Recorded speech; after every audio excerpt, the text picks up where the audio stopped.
श्री शिवराय नमस्तुम मेरे दोस्त, आपका स्वागत है हमारे चैनल श्री भक्ति मार्ग में। तो आज हम आपको आंवला नवमी की व्रत कथा सुनाने वाले हैं। आप सभी को आंवला नवमी की शुभकामनाएं। तो मिल चलते हैं वीडियो में। आंवला नवमी का व्रत की कथा एक समय की बात है। एक सेठ सेठानी थे, उनके 5 बेटे और 5 बहुएं थी। सेठ सेठानी बहुत ही धार्मिक प्रवृत्ति के थे और बहुत ही दानवीर थे। धनवान थे, लेकिन उनके पास इतना सोना चांदी की उसे समेटने के लिए उन्होंने नौकर रखे थे और वह भी धन को गिनने की बजाय तराजू में तोल कर धन रखते थे। सेठानी जी थी, उनका नियम था, वह रोज पूजा करती और एक सोने का आंवला दान करती, फिर ही खाना खाती।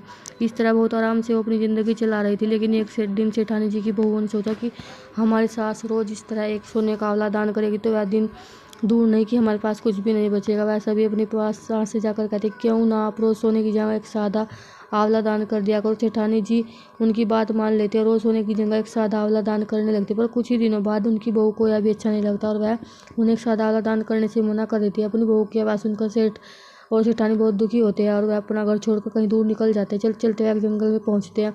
उस दिन सेठानी जी ने आंवला भी दान नहीं किया था, इसलिए उन्होंने कुछ खाया भी नहीं था। जंगल पहुंचने पर रात हो जाती है। सेठ और सेठानी जी वहीं एक घने पेड़ के नीचे सो जाते हैं। उन्हें देखकर भगवान सोचते हैं कि आज मेरे भक्तों को का मन तो मुझे ही रखना होगा। जहाँ सेठ सेठानी जी सो रहे थे, भगवान की कृपा से वहाँ एक सोने के आंवले का पेड़ आ जाता है। और जब दोनों की सुबह आँख खुलती है तो वो देखते कि कई सोने के आंवले जमीन पर पड़े थे। अब सेठानी जी उनमें से एक आंवला दान कर देती है। फिर सेठ जी और अपने लिए खाना बनाकर खाती है और वह दोनों वहीं अपने लिए घर बनाकर रहने लगते हैं। और अब उनके पास बहुत सारा धन इकट्ठा हो जाता है, उनका काम भी बहुत अच्छे चलने लगता है। अब सेठानी जी फिर से रोज एक सोने का आंवला दान करने लग जाती है।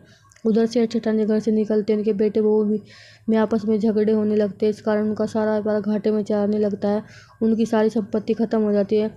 उन्हें मजदूरी करने के लिए घर से निकलना पड़ता है। एक दिन वैसे भी वहाँ पहुँच जाते जहाँ सेठ सेठानी जी के निर्माण का कार्य चला रहे थे। उनमें से उनके बहू बेटे भी काम करने के लिए पहुँचते हैं। वहीं भवन निर्माण में उनके बहू बेटे को भी मजदूरी करने को मिल जाती है। वहाँ उन लोगों को पता चलता है कि यहाँ की सेठानी सोने का आंवला दान करती है। बात सुनते उन्हें लगता है कि कहीं हमारे माँ बाप तो नहीं है, पर वो सोचते हैं कि हमारे माँ बाप के पास तो कुछ भी नहीं था, फिर यह हमारे माँ बाप कैसे हो सकते हैं। एक दिन उनके बहू बेटे सेठ जी को देख लेते हैं और उनसे अपने किए की माफ़ी मांगते हैं और कहते हैं कि हम पैसों के लालच में अंधे हुए थे, हमें माफ़ कर दीजिए। हाथ पैर जोड़ने लगते हैं अपने माता पिता के।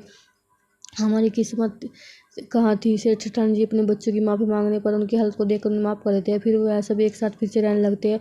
तो यह थी आंवला नवमी की व्रत कथा। कहा जाता है कि कार्तिक शुक्ल पक्ष की नवमी से पूर्णिमा तिथि तक भगवान नारायण आंवले के पेड़ पर निवास करते, इसलिए इस दिन आंवले के वृक्ष की पूजा की जाती है। आंवला नवमी के दिन आंवले के पेड़ की छाया में भोजन करने से भी कल्याण होता है। ऐसा करने से भगवान विष्णु प्रसन्न होते हैं और सभी मनोकामनाएं पूरी करते हैं। इस दिन स्नान दान का विशेष महत्व बताया जाता है। माना जाता है कि इस दिन की पवित्र नदी में करने के सभी प्रकार से पापों से मुक्ति मिलती है। अगर आप ऐसा नहीं कर सकते तो आप घर में गंगा जल डालकर जल में स्नान कर सकते हैं, उससे भी आपको पुण्य प्राप्त होगा। वहीं दान आदि करने से बहुत शुभ फल प्रदान होता है।